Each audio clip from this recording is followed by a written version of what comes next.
You still go to work, still talk, still smile when needed, but inside there's an emptiness that's hard to explain. It's not clearly sadness, nor is it a specific kind of pain. It's just the feeling that something is missing, something you can't quite name. It's not big enough to stop you, but persistent enough to make everything feel a little dull, as if life is happening and you're just standing outside looking in. There are days when you feel tired without knowing why. You get enough sleep, work isn't too stressful, everything seems fine, but your body and mind still feel heavy. It's not physical exhaustion, but a deeper kind of fatigue that rest alone can't fix. You keep trying to go on as usual, but inside there's always a sense of being pulled down, as if your energy is slowly leaking away. Many people call it modern pressure, but naming it doesn't mean truly understanding it. You can change your environment, switch jobs, try a different lifestyle, yet the feeling keeps coming back. Not because you haven't done enough, but because you haven't looked in the right place. When the cause isn't clearly seen, every solution is only temporary, and you fall back into the same familiar cycle. You're taught to move forward, to be better, to achieve something. Everything points outward, but no one teaches you how to stop and look within. So you keep running, from one goal to the next, hoping that one day you'll finally feel enough. But the more you run, the further you drift from yourself, and the emptiness inside becomes more and more noticeable. Sometimes you wonder why you don't feel happy, even though things aren't that bad. You're not lacking much, and you haven't gone through any major crisis. Yet the sense of wholeness never arrives. This makes you question yourself, thinking maybe something is wrong with you. In truth, it's not your fault. It's a state that many people are going through, but rarely speak about. In Buddhism, suffering isn't always obvious. The Buddha described dukkha as a kind of unsatisfactoriness, a feeling of never being completely fulfilled, even when circumstances seem fine. This explains why you can still feel something missing without lacking anything specific. Suffering is not just pain, but also a quiet incompleteness that exists within every experience. You're used to filling that emptiness with things from the outside: social media, entertainment, work, relationships. When you're busy, you feel it less. But when everything quiets down, the feeling comes back. Not because it's newly appearing, but because you haven't really faced it before. You've only been postponing it.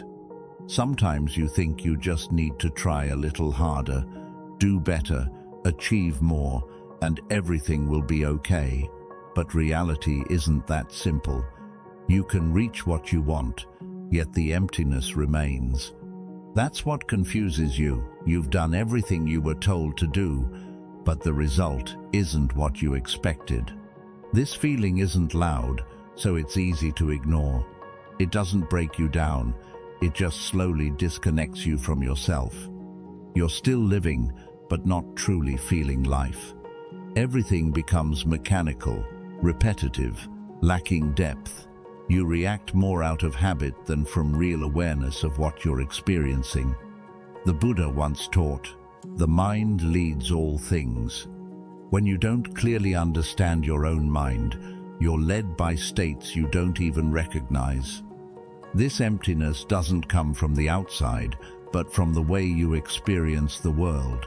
Yet when you don't see that, you keep searching for causes externally and never reach the root. You might call it being lost, but in truth, it's a loss of connection, not with others, but with yourself.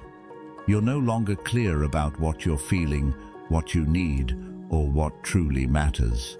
When this disconnection continues, you begin to live on autopilot, doing what needs to be done, but no longer feeling the meaning behind it.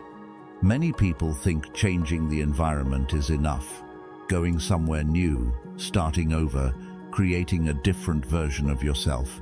But if nothing changes inside, the feeling will follow you wherever you go. You can change your circumstances, but you can't leave yourself behind. What hasn't been understood will keep repeating in different forms. The difficulty of this kind of suffering is that it's not obvious. You can't point to a single clear cause to fix. It's scattered in the way you think, the way you react, the way you see life. So, it's easy to assume it's just normal, that everyone feels this way, and you accept it as part of life without questioning it. But the truth is, not everyone lives in that state, and it's not something you're meant to endure. In Buddhism, recognizing suffering is the first step not to become pessimistic, but to see reality clearly. When you stop denying or avoiding it, you begin to have a chance to understand what is truly happening within you. Realizing that you're carrying a nameless wound doesn't make everything disappear instantly, but it changes how you see yourself. You stop blaming yourself, stop forcing yourself to be okay right away. Instead, you begin to observe, and sometimes, just by pausing long enough to truly look, you start to see things you've never noticed before.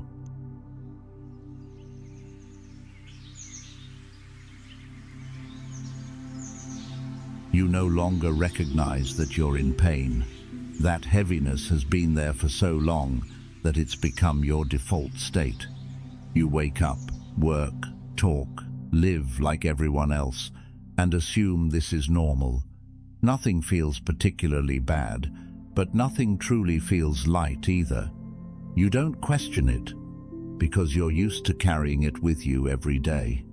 Everything runs on habit. You react in familiar ways, think along the same patterns, feel within the same old frameworks. It's not that you chose this, but that you've never paused long enough to see there might be another way. When a state repeats itself long enough, it stops being questioned. It becomes who you are, even though it's really just something you've learned. You might say that life is just like this. Everyone is stressed, everyone is tired, everyone has problems.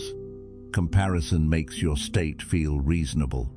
But the truth is, you're using the majority to justify what you feel inside. When everyone gets used to pain, the pain doesn't disappear, it just becomes harder to notice. Sometimes you try to change things a little, rest more, go somewhere, try something new. For a short time, you feel lighter, but then everything returns to how it was. Not because you didn't try, but because you haven't touched the deeper layer. You've only changed the surface, while the inner structure remains the same. In Buddhism, this state is called ignorance, not a lack of knowledge, but a lack of clear seeing into what's happening within yourself. The Buddha taught that when you don't see clearly, you get carried away by habits and automatic reactions. You're not truly living with awareness, you're just repeating what has been programmed before. You begin to identify with that state. You think you're someone who gets tired easily, gets bored easily, finds it hard to feel joy. But those are just layers of accumulated reactions over time. When you don't see clearly, you label them and accept them as your nature. And from that point on, you stop looking deeper, because you believe that's just the way things are. There were small signs you once noticed, but you ignored them. Moments when you saw yourself overreacting or feeling empty without knowing why. You once suspected something wasn't quite right. But without a clear answer, you returned to your familiar rhythm, and that feeling was pushed down once again. You're not intentionally avoiding it, you just don't know how to look at it. No one taught you how to observe your own mind, so you follow the easiest path, staying busy. When your mind is constantly filled, you don't have to face what's inside. It creates a temporary sense of safety, but at the same time, it keeps you trapped in the same loop. The Buddha once said, "Not seeing suffering is a form of suffering." When you don't recognize that you're carrying pain, you have no chance to transform it. You keep living the same way, reacting the same way, creating the same kinds of experiences. Not because life is forcing you to, but because you haven't seen how you're creating it yourself. You might think that since you've gotten used to it, it no longer affects you. But getting used to something doesn't mean it no longer hurts. It just means you've stopped reacting strongly to it. Beneath the surface, it's still shaping how you think and feel. It makes everything a little heavier, even if you no longer notice it clearly. When a state becomes normal, you stop questioning it. You don't explore it, doubt it, or try to see it differently. This keeps you stuck in a closed loop. You don't know where you are, so you don't know which direction to go. Everything just continues without real change. You might hear people talk about understanding yourself, but it feels vague, because you no longer clearly sense what's happening inside. Everything feels blurred. You know you're not completely okay, but not clearly enough to name it. And when you can't name it, you don't know where to begin. In Buddhism, ignorance is the root of much suffering. When you don't see clearly, you keep accepting what's happening as a natural part of life. But in reality, it's just a conditioned state, and it can change. The key is that you have to recognize it first before you can do anything about it. You don't need to change everything immediately. What matters is to start looking again, to realize that the state you're living in is not a fixed default. It's simply the result of many accumulated factors. When you begin to see that, you create a small distance between you and that state. And that distance is where change can begin. The hardest part isn't enduring the pain, but realizing that you've grown used to it. When you see this clearly, things don't disappear right away, but they no longer completely control you. You begin to have a choice, even if it's a small one. And from that small choice, you can gradually step out of the loop you once thought was normal.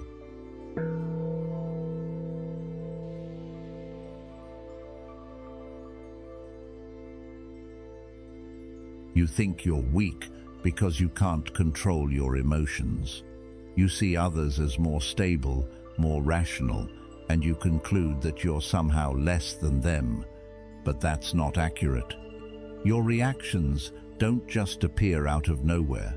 They come from what you've been through, from what you haven't yet understood or processed. It's not that you're weak, it's that you're carrying wounds you haven't fully faced. You've tried very hard to become more okay. You hold back, you stay silent, you remind yourself to be strong. But the more you force it, the more exhausted you feel. Not because you lack willpower, but because you're going in the wrong direction. You're trying to fix the outer expression while the real cause remains untouched inside. There are reactions you don't even understand.